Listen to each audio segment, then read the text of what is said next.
নমস্কার, দেখছেন কলকাতা টিভি। আপনাদের সঙ্গে আমি ঋষিকেশ। শুরু করছি সংবাদ সারাদিন। শুরুতেই যে খবরের দিকে নজর রাখবো, প্রথম দফার ভোট হয়ে গিয়েছে, দ্বিতীয় দফার ভোট আর দুদিন পরেই। এরই মধ্যে বঙ্গ বিজেপিতে কি ভাঙনের আশঙ্কা? অন্তত অভিষেক বন্দ্যোপাধ্যায়ের এক বিস্ফোরক দাবির পরেই সেটি সামনে উঠে আসছে এবং সেই আশঙ্কা আরো জোরালো হচ্ছে। অভিষেক বন্দ্যোপাধ্যায় কি বলছেন? অভিষেক বন্দ্যোপাধ্যায় দাবি করছেন যে বিজেপি 10 জন লাইন দিয়ে তৈরি আছেন, ঠিক সময়ে দরজা খুলব, বিজেপি দলটাকে উঠিয়ে দেব, এমনই বিস্ফোরক দাবি করেছেন অভিষেক বন্দ্যোপাধ্যায়। দেবজ্যোতি ঘোষ রয়েছেন। দেবজ্যোতি, অভিষেক বন্দ্যোপাধ্যায় বলছেন 10 জন লাইন দিয়ে রয়েছেন, ঠিক সময়ে দরজা খুলে দেব। কারা এরা যারা বিজেপি থেকে তৃণমূলে আসতে চলেছেন? তেমন কোন ইঙ্গিত কি দিয়েছেন অভিষেক বন্দ্যোপাধ্যায়? দেখো, আজকে মুর্শিদাবাদের রঘুনাথগঞ্জে যে রোড শো করেন, সেই রোড শো করে তৃণমূল কংগ্রেসের সাধারণ সম্পাদক অভিষেক বন্দ্যোপাধ্যায় বলেছেন যে যদি মধ্যরাত্রে দরজা খুলে দেওয়া হয়, ভারতীয় জনতা পার্টির 10 জন নেতৃত্ব তারা ইতিমধ্যে তৃণমূল কংগ্রেসে যোগদান করবেন বলে তারা অপেক্ষা করছেন।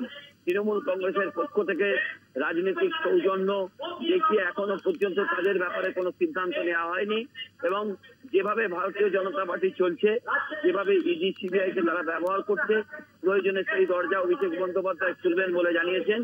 এবং তিনি যেটা জানিয়েছেন যে তার মধ্যে বেশ কয়েকজন প্রথম সারির নেতৃত্ব রয়েছেন, বেশ কয়েকজন বিধায়ক রয়েছেন এবং বেশ কয়েকজন রাজ্য নেতৃত্ব রয়েছেন। অর্থাৎ অভিষেক বন্দ্যোপাধ্যায় যেটা বলতে চাইছেন যে তৃণমূল নেত্রী মমতা বন্দ্যোপাধ্যায়ের যে রাজ্যের উন্নয়ন করেছেন, সেই উন্নয়নের সামিল হওয়ার জন্য ভারতীয় জনতা পার্টির 10 জন নেতৃত্ব তারা কিন্তু তৃণমূল কংগ্রেসে যোগ দিতে চাইছেন।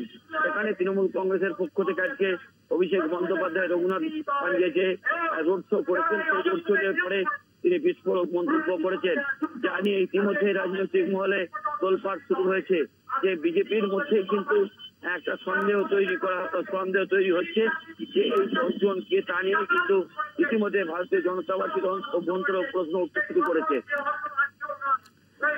ধন্যবাদ দেবজ্যোতি। কথা বলছিলাম প্রতিনিধি দেবজ্যোতি ঘোষের সঙ্গে। এক্ষেত্রে অভিষেক বন্দ্যোপাধ্যায় ঠিক কি বিস্ফোরক দাবি করছেন একবার শুনুন। খেলা খেলবেন তো আমাদের দুজনকে ভাঙিয়ে নিয়ে গেছিল দুটো সাংসদকে, একটা মীর জাফর, একটা গদ্দার 2020 সালে জয়েন করেছিল, তার বাবা আর তার ভাই। সঙ্গে সঙ্গে আপনি দেখবেন বিজেপির 2 জন সাংসদ তৃণমূলে যোগদান করেছে, বাবুল সুপ্রিয় আর অর্জুন সিং। আবার এই ভোটের আগে ইডির ভয় দেখিয়ে তাপস রায়কে নিয়ে গেছে বিজেপিতে, প্রার্থী নেই তো, তৃণমূল থেকে নিয়ে গিয়ে প্রার্থী করছে। আমি সঙ্গে সঙ্গে 48 ঘন্টার মধ্যে ওদের আরেকজন এমএলএকে ভাঙিয়ে তৃণমূলে নিয়ে এসেছি। এখনো 10 জন লাইনে আছে।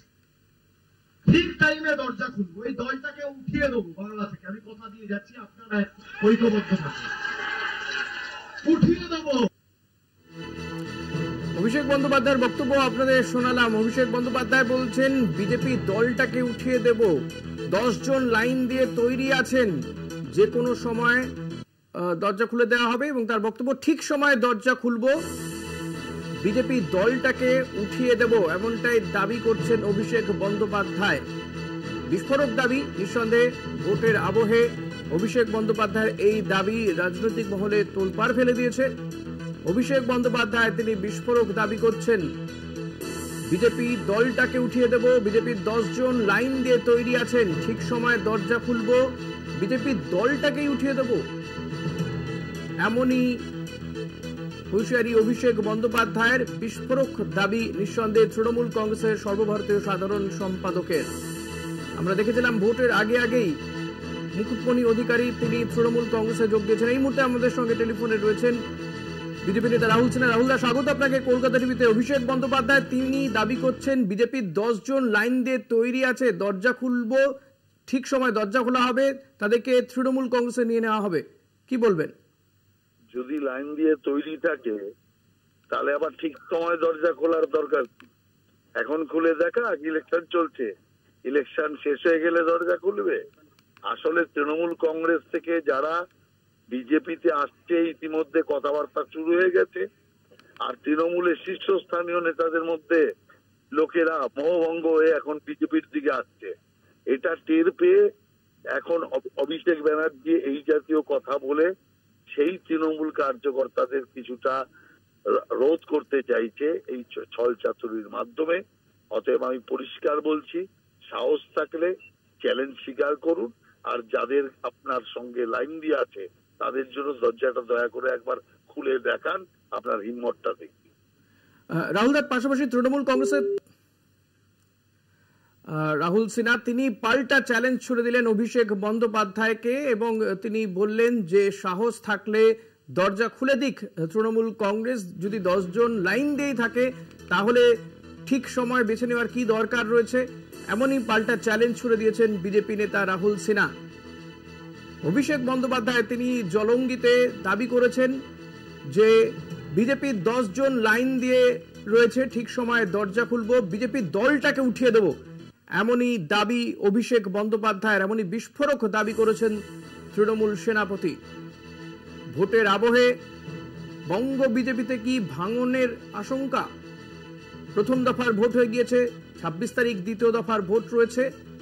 তার আগে অভিষেক বন্দ্যোপাধ্যায়ের এই দাবি নিঃসন্দেহে রাজনৈতিক মহলে চাঞ্চল্য সৃষ্টি করেছে। বিজেপির 10 জন প্রথম সারির নেতা তারা তৃণমূল কংগ্রেসে যোগ দেওয়ার জন্য লাইনে দাঁড়িয়ে রয়েছেন। যে কোনো সময় দরজা খুলে দেওয়া হবে, সঠিক সময়ে দরজা খোলা হবে, এমনটা বলছেন অভিষেক বন্দ্যোপাধ্যায়।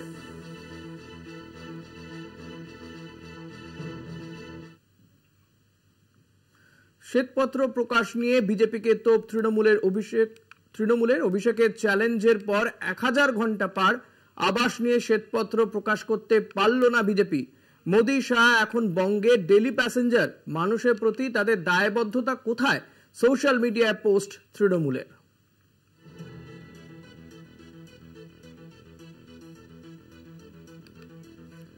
দেবজ্যোতি ঘোষ রয়েছেন আমাদের সঙ্গে টেলিফোনে। দেবজ্যোতি, অভিষেক বন্দ্যোপাধ্যায়ের পক্ষ থেকে একটা চ্যালেঞ্জ ছুড়ে দেওয়া হয়েছিল যে আবাস যোজনায় 2021-এর পরে কত টাকা দিয়েছে কেন্দ্র সেটা প্রকাশ করুক, যদিও এখনো পর্যন্ত কেন্দ্রের পক্ষ থেকে তেমন কোনো শ্বেতপত্র প্রকাশ করা হয়নি। এই নিয়ে তৃণমূল কংগ্রেস তারা আজও সে একই দাবি করেছেন অভিষেকের চ্যালেঞ্জ গ্রহণ করার, কিন্তু বিজেপির পক্ষ থেকে কি বলা হচ্ছে এবং এটাকে তৃণমূল কংগ্রেস কোন জায়গায় কোন পর্যায়ে নিয়ে যেতে চাইছেন এই বিষয়টাকে? দেখো, জাতীয় নির্বাচন কমিশন নির্বাচন ঘোষণার আগে থেকেই তৃণমূল কংগ্রেসের পক্ষ থেকে অভিষেক বন্দ্যোপাধ্যায় বারংবার চ্যালেঞ্জ করেছেন যে 21-এর নির্বাচনের পরাজয়ের পর ভারতীয় জনতা পার্টি প্রতিহিংসা পরায়ণ হয়ে এই রাজ্যকে আবাস যোজনা এবং 100 দিনের প্রকল্পে কোনো টাকা দেয়নি। সেই নিয়ে কিন্তু ভারতীয় জনতা পার্টির পক্ষ থেকে যেটা বলা হয়েছিল যে অভিষেক বন্দ্যোপাধ্যায় এবং তৃণমূল কংগ্রেস মিথ্যে কথা বলছেন, সেই জায়গা থেকেই তৃণমূল নেতৃত্ব বারবার দাবি করছেন এবং অভিষেক বন্দ্যোপাধ্যায় বারবার দাবি করেছেন যে অবিলম্বে কেন্দ্রীয় নেতৃত্ব বা বিজেপির পক্ষ থেকে তারা শ্বেতপত্র প্রকাশ করুক যে রাজ্যকে তারা কত টাকা দিয়েছেন। তা নিয়ে প্রায় 1000 ঘন্টা অতিক্রান্ত, এখনো ভারতীয় জনতা পার্টির পক্ষ থেকে অভিষেক বন্দ্যোপাধ্যায়ের এই চ্যালেঞ্জকে গ্রহণ করা হয়নি। আজকে তৃণমূল কংগ্রেসের পক্ষ থেকে বিভিন্ন মাধ্যমে তারা কিন্তু তা নিয়ে তীব্র প্রতিবাদ করেছেন যে 1000 ঘন্টা অতিক্রান্ত, এখনো পর্যন্ত কোনো হোয়াইট পেপার প্রকাশ করলো না ভারতীয় জনতা পার্টি। এবং সেখানে অভিষেক বন্দ্যোপাধ্যায় যেটা বলার চেষ্টা করেছেন রঘুনাথগঞ্জে যে যেহেতু টাকা দেয়নি সেই জন্য তারা মুখোমুখি আসতে ভয় পাচ্ছেন, এবং অভিষেক বন্দ্যোপাধ্যায় আজও চ্যালেঞ্জ করেছেন যে যদি ক্ষমতা তাকে সামনে আসুন এবং কি কাগজ তাদের কাছে আছে অবিলম্বে প্রকাশ করুন।